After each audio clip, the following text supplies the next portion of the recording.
নমস্কাৰ বন্ধুসকল। আজি চাই লওক, মই অৰ্ডাৰ কৰি পেলাই এইকেইটা কি আনিছোঁ চাই লওক।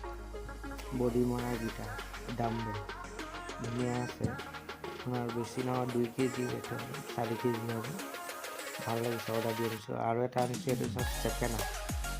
এইটো এনেকৈ চেপি থাকিব লাগে, পূৰা টান আছে, স্প্ৰিং আছে, পূৰা ডাঠ আছে, এইটো হাৰ্ড। এইটো এনেকৈ কৰিলে তেতিয়া আপোনাৰ ধৰক এই বডিৰ হাতৰ এইকেইটা মজবুত হয়। এইটো আপোনাক লৈছোঁ, ইয়াৰ লগত এইটো আৰু এটা বস্তু আনিছোঁ, এইটো চাই লওক।